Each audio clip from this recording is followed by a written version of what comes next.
Hello everyone, তো আমি চলে আসলাম আমার রান্নাঘরে। তো সকালবেলা চায়ের পরে আমাদের আবার একটা টিফিন বানাতে হয়, কারণ কি ভাত খেতে সেই 2-2-2:30 বেজে যায়। তো এর আগে আমাদের ভাত খাওয়া হয় না, তো তার জন্য সবাই একটু পেট ভরা থাকার জন্য আমি চেষ্টা করি, অনেক সময়ই, সব দিন হয়ে ওঠে না, কিছু না কিছু একটা ভারী টিফিন বানানোর চেষ্টা করি। তো আজকে যেটা বানাচ্ছি সেটা আমি আপনাদের সাথে শেয়ার করছি, তো দেখতে থাকুন। টিফিন বানানোর উপকরণ একদম রেডি করে নিয়েছি। এখানে চিজ, এরপর সস আছে, মেয়োনিজ আছে, পনির ছিল ঘরে, পনিরগুলি গরম জল দিয়ে একটু সিদ্ধ করে নিয়েছি। আর এখানে শসা, গাজর, হেলদি খাবারই বানানোর চেষ্টা করি, কারণ বাচ্চারা তো এখন আর সবজি খেতে চায় না, তার জন্য কিছু না কিছুভাবে সবজি খাওয়ানোর চেষ্টা চলে। এইগুলো দিয়ে এখন বানাচ্ছি। এখন পনিরগুলো ছোট ছোট করে কেটে এটার মধ্যে দিয়ে দিচ্ছি। এখানে শসা, গাজর, আর দিয়ে দিচ্ছি ছোট ছোট করে পনির কেটে, আর দেবো একটু চিজ, একটু বাটার, আর একটু মেয়োনিজ, সব কিছু দিয়ে এগুলো ভালো করে মিক্সড করে, নুন দেবো একটু স্বাদ অনুযায়ী, সব কিছু দিয়ে এগুলো ভালো করে মিক্সড করে ব্রেডের মাঝে দিয়ে দিয়ে একটু বার্গারের মতো বানানোর চেষ্টা করছি আর কি। কেটে নিয়েছি।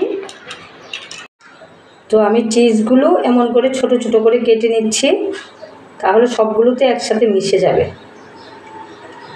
এখন চিজও দিয়ে নিয়েছি। এখন দেবো একটু মেয়োনিজ। এখন এর মধ্যে দিয়ে দিচ্ছি একটু পিৎজা সস। এখন সবগুলো উপকরণ একসাথে মিশিয়ে নেব। স্পুন দিয়ে ভালো করে মিশিয়ে তারপর ব্রেডের মধ্যে দিয়ে ভালো করে ঢেকে ঢেকে সেদ্ধ করে নেব। এখন দিয়ে দিচ্ছি। এভাবে বাচ্চাদেরকে খাইয়ে দেখবেন, খুব টেস্টি করেই খায়, খুব ভালোবাসে।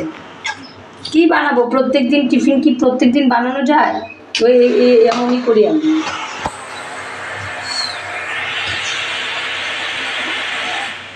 এইভাবে ঢেকে ঢেকে দিয়ে দেব। এখন সেঁকে নেব সবগুলোকে। তো এইভাবে আমি সবগুলো ঢুকিয়ে পাউরুটির মধ্যে আরেকটা পাউরুটি দিয়ে ঢেকে ঢেকে দিয়ে এখন কড়াইতে গরম করে, কড়াইটাকে ভালো করে গরম করে নিয়েছি। সবগুলো এক এক করে দিয়ে ঢেকে চিজটা পুরো গলে যেতে হবে, এতক্ষণ সময় লাগবে। বাচ্চাদের বায়না অনুযায়ী খাবার বানানো না, এটা একটা, যে কোনো কিছু খেতে চায় না। আমাদের ছোটোবেলায় না এত কিছু কিন্তু বানিয়ে দিত না বাবা মা।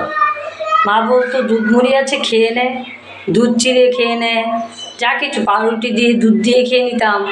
কিন্তু এখনকার বাচ্চারা না, মানে কি বলবো, যদি ভালো খাবার না হয়, ওদের টেস্ট অনুযায়ী না হয়, তাহলে খাবেই না, তখন বাধ্য হয়ে বানিয়ে দিতে হয় এটা সেটা।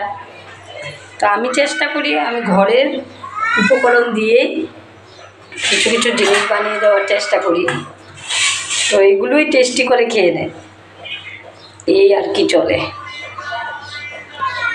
হয়ে গেছে বুধো বার্গারটা। তো এইভাবে বানিয়ে দিলে খুব টেস্টি করে এখন খেয়ে নেবে, কোনো যন্ত্রণা নেই। একটু গুছিয়ে বানিয়ে দিতে হয়, এই আর কি। তো আমার বার্গার রেডি খাওয়ার জন্য।